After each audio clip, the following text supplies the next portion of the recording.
Halo dan selamat datang kembali. Hari ini kita mau ngulik lebih dalam nih salah satu bagian pikiran kita yang paling dasar. Gudang pengetahuan Anda soal dunia. Bukan soal memori ulang tahun ke-17 ya, tapi semua fakta, konsep, makna yang Anda tahu aja gitu. Para ahli nyebutnya memori semantik. Nah, sumber kita kali ini dari bab 5 buku Why We Forget and How to Remember Better. Coba deh, ada cerita menarik nih dari bukunya. Seorang profesor, pintar banget, bisa ngomongin berita terbaru, kejadian minggu lalu, lancar jaya. Tapi pas nunjukin bekas luka operasi, dia malah bingung nyebut kata simpel kayak lutut atau siku. Aneh kan? Kok bisa orang tahu banyak hal tapi lupa kata-kata dasar gitu? Ini nunjukin banget betapa rumitnya ingatan kita. Oke deh, yuk kita bedah bareng. Apa sih memori semantik itu? Gimana terbentuknya, cara ngambilnya, dan ya, pentingnya buat kita semua. Betul sekali. Memori semantik ini, ya bayangin aja kayak ensiklopedia pribadi di kepala Anda. Isinya tuh semua fakta umum yang udah Anda kumpulin seumur hidup. Jakarta, ibu kota Indonesia. Burung bisa terbang. Api itu panas. Termasuk juga konsep-konsep kayak keadilan. Itu apa sih artinya? Terus makna ribuan kata. Fungsi benda, Anda tahu garpu buat makan, kursi buat duduk. Ini fondasi pengetahuan Anda soal dunia lah pokoknya. Penting banget nih buat dibedain sama memori episodik. Nah, kalau memori episodik itu kan rekaman pengalaman pribadi Anda, kejadian spesifik, ada waktu dan tempatnya. Jadi tahu kalau Paris itu ibu kota Prancis, nah itu semantik. Tapi ingat waktu Anda jalan-jalan ke Paris, lihat Menara Eiffel pertama kali, rasanya gimana, cuacanya gimana, nah itu baru episodik. Beda ya? Oke oke. Jadi kayak beda antara tahu tentang sesuatu sama ingat suatu kejadian. Anda tahu konsep kucing, sifatnya gimana, jenisnya apa aja, itu semantik. Tapi Anda ingat pas kecil dikejar kucing tetangga, nah itu episodik. Cukup jelas sih bedanya. Jadi memori semantik ini kayak kerangka dasar gitu ya, yang bikin kita ngerti dunia sekitar kita. Tanpa ini, wah semua terasa baru terus kali ya. Persis. Ini database mental yang Anda pakai terus-menerus, seringnya otomatis malah buat memahami dunia, buat ngobrol, buat ambil keputusan. Nah, pertanyaan gedenya nih, gimana semua fakta, konsep, arti kata ini bisa masuk terus netap gitu di kepala kita? Apa kayak ngedownload file langsung ke otak? Kayaknya sih nggak sesimpel itu ya. Gimana sih prosesnya sampai jadi bagian dari kita? Prosesnya memang nggak kayak ngedownload file, tapi menarik banget. Seringnya nih, pengetahuan semantik ini awalnya justru dari memori episodik. Coba bayangin, pas Anda pertama kali belajar fakta baru. Misalnya, Anda masih kecil terus dikasih tahu orang tua, api itu panas loh, jangan dipegang. Itu kan sebuah kejadian spesifik ya, sebuah episode. Anda mungkin ingat momennya, siapa yang ngomong, di mana. Nah, disinilah proses kerennya terjadi, terutama lewat yang namanya konsolidasi. Seiring waktu, dan ini penting banget, dengan adanya tidur yang cukup, ingatan soal episode spesifik, itu momen dikasih tahu soal api, mulai pudar. Detail konteksnya, siapa, kapan, di mana, jadi kurang penting. Tapi inti informasinya, fakta bahwa api itu panas dan bahaya, itu malah jadi makin kuat dan lepas dari kejadian aslinya. Nah, fakta ini terus kehubung ke jaringan pengetahuan umum Anda, nyambung ke konsep lain kayak bahaya, panas, merah, tanpa perlu lagi ingat-ingat pas kapan belajarnya. Tidur ya. Jadi bukan cuma buat istirahat fisik aja, tapi tidur itu aktif bantu ngunci fakta baru jadi pengetahuan permanen gitu. Wah, ini penting banget dong infonya. Penting sekali. Riset nunjukin kalau tidur, apalagi fase tidur tertentu, itu punya peran aktif buat nguatin koneksi saraf yang nyimpen info baru dan nyatuinnya sama pengetahuan yang udah ada. Kalau kurang tidur, proses konsolidasi ini keganggu. Jadi lebih gampang lupa sama yang baru dipelajarin. Jadi tidur malam yang berkualitas itu beneran investasi buat memori Anda. Selain konsolidasi, ada lagi proses penting namanya abstraksi atau ngambil intisari atau gist-nya. Memori semantik itu nggak nyimpen tiap detail dari tiap pengalaman. Malah sebaliknya, dia cenderung ngambil pola umum, makna inti dari banyak pengalaman yang mirip. Ini bikin dia efisien banget. Coba bayangin kalau tiap mau duduk di kursi baru, Anda harus ingat semua pengalaman pakai kursi sebelumnya. Repot kan? Nah, otak Anda ngambil konsep kursi dan fungsi umumnya aja. Oh, jadi kayak nyaring informasi gitu ya. Ngambil intinya aja dari banyak pengalaman. contoh di buku soal ngenalin temen yang potong rambut baru, itu menarik juga. Kita nggak panik gitu, karena detailnya beda. Soalnya kita nyimpen intisari wajahnya, bukan foto kaku. Itu nunjukin fleksibilitas memori semantik kita ya. Tepat. Anda tahu cara pakai obeng tanpa harus ingat tiap kali Anda pernah megang obeng. Anda ngenalin konsep bahaya dari harimau tanpa harus pernah ketemu harimau spesifik itu. Memori semantik ngasih kita pemahaman umum yang bisa diterapin ke situasi baru berdasarkan pola yang diambil dari pengalaman-pengalaman lama yang mungkin detailnya udah kita lupa. Efisien banget ya. Jadi prosesnya itu kayak lulus dari ingatan kejadian spesifik, jadi pengetahuan umum yang lebih abstrak. Dibantu konsolidasi pas tidur sama proses abstraksi. Wah, ini bener-bener ngubah cara pandang soal belajar dan nginget fakta sih. Oke, jadi setelah gudang pengetahuan ini kebangun nih, gimana cara kita buka dan ngambil info yang kita perluin? Selalu lancar jaya gitu aja? Atau kadang kita ngalamin momen ngeblank? Yang rasanya infonya tuh ada tapi kok nggak keluar-keluar. Fenomena di ujung lidah itu misalnya. Gimana tuh?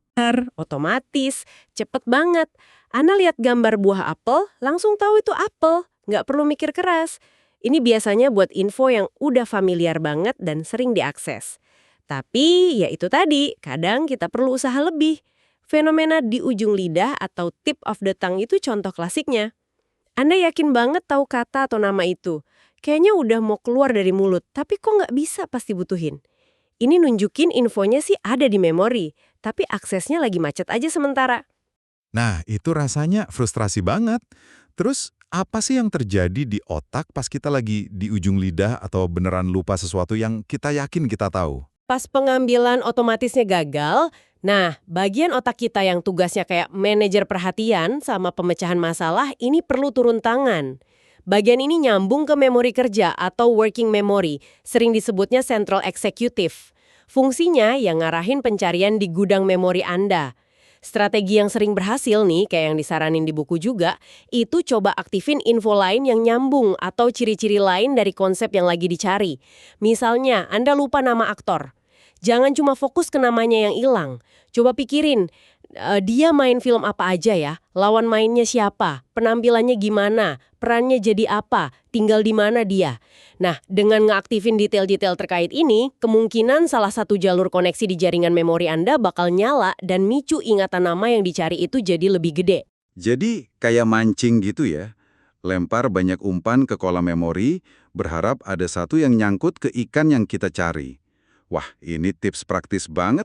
Kalau lagi susah ingat nama atau fakta, jangan diam di situ aja. Coba deketin dari sisi lain, pikirin hal-hal yang nyambung. Bisa jadi itu kuncinya buat ngebuka ingatan. Betul. Mengaktifkan jaringan asosiasi di sekitar informasi yang terlupa itu, strategi yang emang didukung sama cara kerja memori kita. Pertanyaan berikutnya nih, yang penasaran juga. Di mana sih sebenarnya semua informasi ini disimpan? Apa ada satu lemari arsip raksasa gitu di otak buat semua pengetahuan kita? Atau nyebar gitu? Ternyata nggak ada satu lokasi tunggal gitu. Pengetahuan semantik kita itu nyebar luas di seluruh korteks otak dalam jaringan koneksi yang rumit banget. Tapi penelitian nunjukin ada area-area kunci yang kayaknya lebih penting buat jenis pengetahuan tertentu, terutama buat pengetahuan soal kata-kata atau kosakata kita nih. Area yang paling sering disebut itu bagian luar dari lobus temporal sisi kiri otak. Nah, bagian ini kira-kira di samping, dekat pelipis kiri Anda. Kalau ada kerusakan di area ini, seringnya bikin orang susah ngerti atau pakai kata-kata. Oh, cuma di sisi kiri aja ya? Kayaknya ada semacam peta atau organisasi di dalam lobus temporal kiri ini. Studi dari pasien stroke yang kerusakannya spesifik, terus juga studi pakai teknik pemindaian kayak PET scan itu loh. Pemindaian yang bisa lihat area otak mana yang lagi aktif pas orang ngerjain sesuatu, nunjukin pola yang menarik. Jadi secara umum nih, bagian paling depan lobus temporal kiri, ujung temporal atau temporal pole, itu kayaknya lebih penting buat ingat nama orang terkenal. Geser dikit ke belakang, bagian tengahnya lebih nyambung ke pengetahuan soal hewan. Terus lebih ke belakang lagi, dekat area visual, itu lebih ke pengetahuan soal alat atau benda buatan manusia. Wah, serius? Jadi ada kayak pengelompokan gitu ya, berdasarkan kategori di area bahasa itu. Bukan cuma kamus acak aja ya berarti? Benar, ini nunjukin ada organisasi yang lumayan spesifik. Dan itu baru soal kata-katanya loh. Atribut lain dari sebuah konsep, misalnya bentuknya gimana, suaranya gimana, rasanya gimana, itu disimpan di area otak yang lebih dekat ke pemrosesan sensorik aslinya. Info visual kayak warna orange di jeruk, dekat korteks visual di lobus occipital, belakang otak. Info suara kayak gonggongan anjing, dekat korteks auditori di lobus temporal atas. Info rasa atau tekstur rasa manis jeruk atau kulitnya dekat korteks somatosensori di lobus parietal, atas belakang.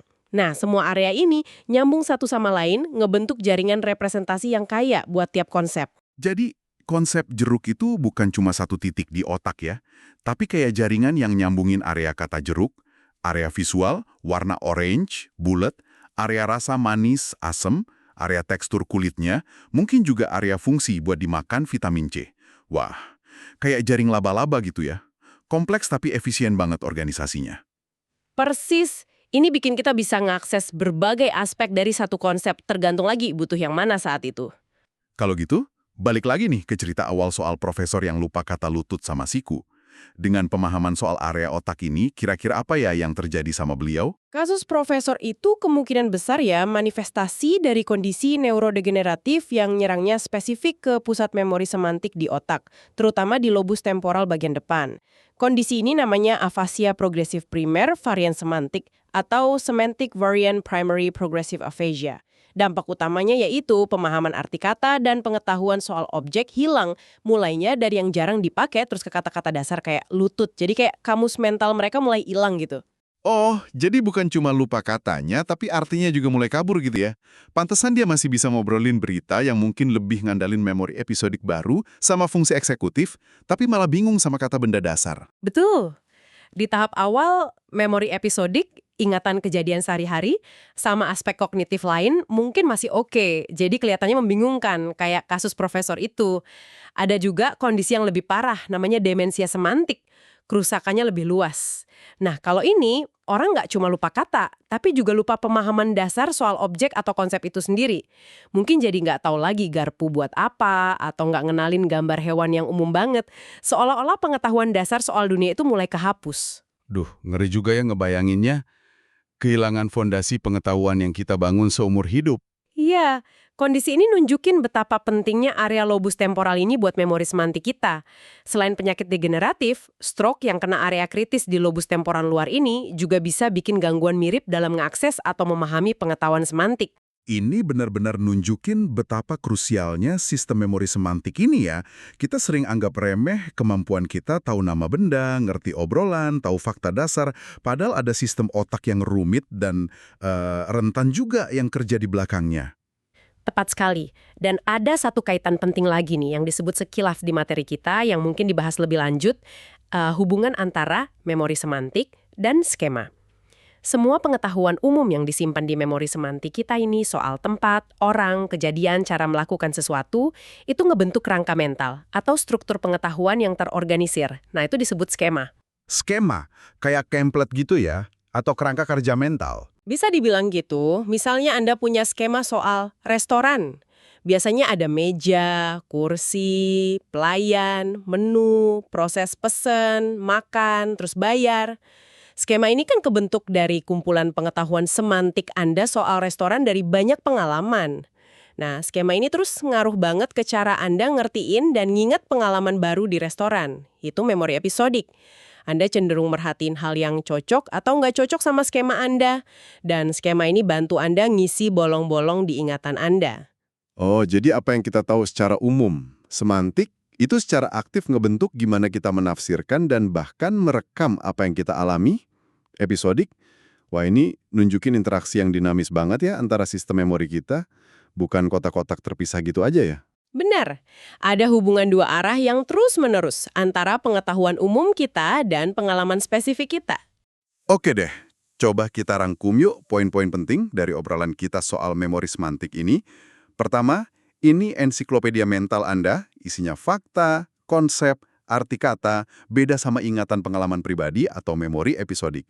Kedua, pengetahuan ini seringnya lahir dari pengalaman episodik, tapi terus dimurniin lewat konsolidasi, nah tidur penting banget di sini, dan abstraksi, jadi pengetahuan umum yang efisien. Ketiga, ngambilnya bisa otomatis tapi kadang perlu usaha, dan strategi kayak ngaktifin info terkait bisa bantu pas kita lagi di ujung lidah. Keempat, di otak, ini nyebar tapi ada area kunci di lobus temporal kiri buat kosakata, yang bahkan ada organisasinya per kategori. Kelima, sistem ini bisa rusak kena kondisi kayak varian semantik, PPA, atau stroke, ngilangin pengetahuan dasar kita. Dan terakhir, gudang pengetahuan ini ngebentuk skema yang ngaruh ke cara kita proses pengalaman baru. Nah, setelah dengar semua ini intinya nih, apa sih artinya semua ini buat Anda dalam kehidupan sehari-hari? Ya, dengan memahami seluk-beluk memori semantik ini, kita jadi lebih menghargai betapa kaya dan teraturnya pengetahuan yang kita punya. Ini bukan cuma soal trivia loh, tapi fondasi yang bikin kita bisa berfungsi, ngerti bahasa, belajar hal baru, mikir, bahkan ngerti identitas kita. Tahu proses bentuknya, pentingnya tidur, ngulang-ulang, ngambil intisari, bisa kasih kita petunjuk cara belajar yang lebih efektif. Tahu cara kerjanya pas ngambil info, bisa bantu kita lebih sabar pas lupa, dan pakai strategi yang pas. Intinya sih, ini soal memahami salah satu pilar utama pikiran kita. Dan ini mungkin juga bisa jadi satu pemikiran terakhir buat Anda bawa pulang ya. Kalau memori semantik kita, dasar dari pengetahuan objektif kita soal dunia, itu sebagian besar terbentuk dari proses abstraksi, ngambil intisari dan ngelupain detail spesifik dari begitu banyak pengalaman episodik yang tak terhitung jumlahnya. Seberapa jauh sih pengetahuan yang kita anggap paten ini sebenarnya cuma versi realitas yang udah disederhanain, disaring lewat kacamata pengalaman kita yang unik, yang detailnya udah hilang dari ingatan. Terus apa dong implikasinya buat keyakinan kita, cara kita lihat dunia, dan mungkin yang paling penting, gimana kita bisa lebih ngerti orang lain yang mungkin ngebangun intisari yang beda dari pengalaman hidup mereka sendiri? Sebuah pertanyaan buat direnungkan ya. Terima kasih banyak udah nyimak penelusuran mendalam kita soal memori semantik. Semoga ini ngasih wawasan baru tentang cara kerja pikiran Anda yang luar biasa dalam nyimpen dan makai pengetahuan.